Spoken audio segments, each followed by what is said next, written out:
Sir अगर gold और silver दोनों की हम लोग यहाँ पर बात करें तो रिटर्न्स के लिहाज से अगर देखेंगे तो फिर सिल्वर ने एक तरह से कहीं ना कहीं गोल्ड को भी थोड़ा सा आउट परफॉर्म किया है रिटर्न्स के मामले में यहाँ पर।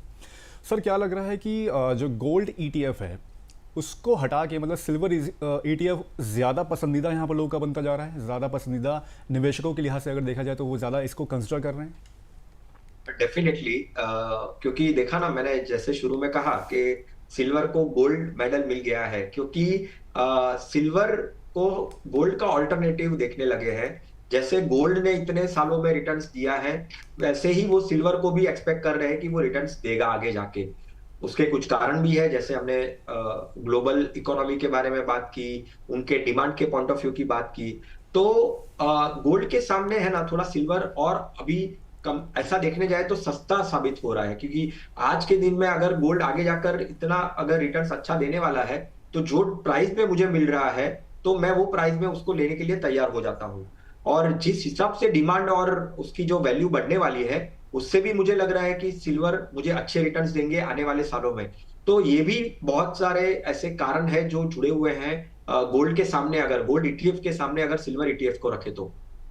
ठीक है सर, तो मतलब नजरिया कैसा रखें सर निवेशक, चांदी की तुलना में गोल्ड ईटीएफ में इस वक्त किस तरीके का जो है फ्यूचर देखकर निवेशक चले? क्योंकि कहीं ना कहीं सर निवेशक भविष्य तो देख के चलता ही है, उसको ये रहता है कि अगर मैं आज पैसा लगा रहा हूं तो मेरा पैसा डूबे नहीं, बढ़ता हुआ ही नजर आए, चाहे धीमी रफ्तार से बढ़ता हुआ नजर आए लेकिन कम से कम नेगेटिव में जाता हुआ ना नजर आए। सर गोल्ड ईटीएफ के सामने सिल्वर ईटीएफ किस तरीके से निवेशक अपनी स्ट्रैटेजी बनाए, इसको लेकर कौन सा बेहतर है?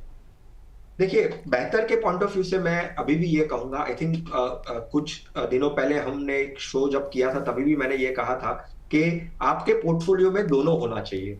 आप ऐसा मत करिए कि आप गोल्ड को हटा दो और आप सिल्वर को ऐड करो। हालांकि सिल्वर और ज्यादा प्रोस्पेक्ट लग रहा है, प्रोस्पेक्ट ब्राइट फ्यूचर सिल्वर का ज्यादा लग रहा है कंपेयर टू गोल्ड।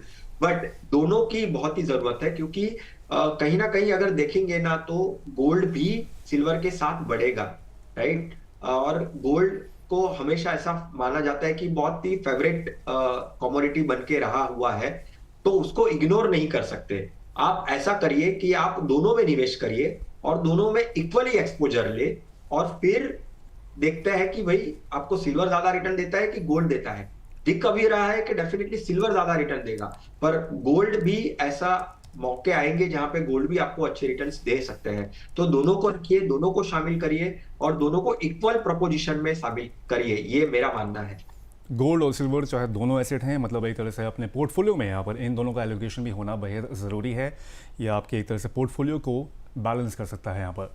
सर आपने भी अब थोड़ी देर पहले जिक्र किया था और खबर ये थी ही कि सेबी ने कुछ समय पहले अभी यहाँ पर एक तरह से चेतावनी दी थी कि डिजिटल गोल्ड और डिजिटल सिल्वर जैसे हैं, जैसे ऑप्शंस जो हैं उनमें निवेश से बचना चाहिए, क्योंकि उसमें कोई रेगुलेटरी अथॉरिटी नहीं होती है, जिससे कि अगर कोई कंपनी बंद हो जाती है या फिर वो डिफ़ॉल्ट कर देती है तो फिर उस केस में आपका पैसा जो है पूरी तरह से फंस जाएगा, मिलेगा नहीं।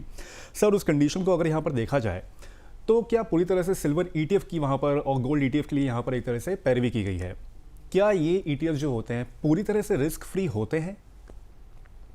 देखिए, वैसे देखने जाए तो कोई भी एसेट हो, जोखिम तो रहता ही है, कहीं ना कहीं जोखिम रहता ही है। पर वो जोखिम को देखना कि कितना जोखिमी है वो सोचना हमको चाहिए, राइट। अभी थोड़ा से कुछ मैं कारण यहाँ पे बताऊंगा कि कैसे कैसे जोखिमों को शामिल कर सकते हैं यहाँ पे।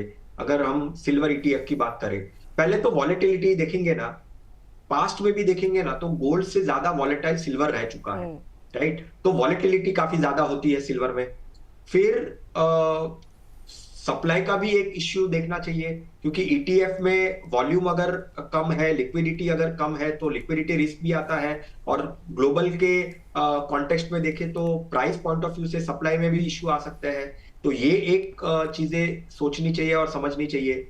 अभी जो खर्च लगते हैं, यानी कस्टोडियन के उसमें सिल्वर ईटीएफ को रखते हैं, राइट, क्योंकि लेते हैं तो कहीं तो रखते होंगे, तो कहीं रखते होंगे तो कस्टोडियन के पास रहते हैं, तो कस्टोडियन अपना खर्चा लेता है कि भाई अगर खर्चा होता है तो उसका कॉस्ट लगता है, तो वो कॉस्ट वो ईटीएफ के चार्जेस में लगते हैं।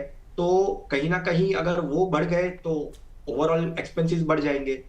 तो ये सब चीज तो होती है। और अगर कमोडिटीज की बात करें अभिषेक और दिव्या, कि कमोडिटीज में जब जब रैली आती है, अच्छी खासी रैली आती है, अच्छे खासे रिटर्न्स आते हैं, तो एक पुल बैक भी आता है, यानी एक ऐसा कह सकते हैं कि बहुत ही कम समय में बहुत ज्यादा गिर जाता है, जो अभी के टाइम में भी हुआ, राइट।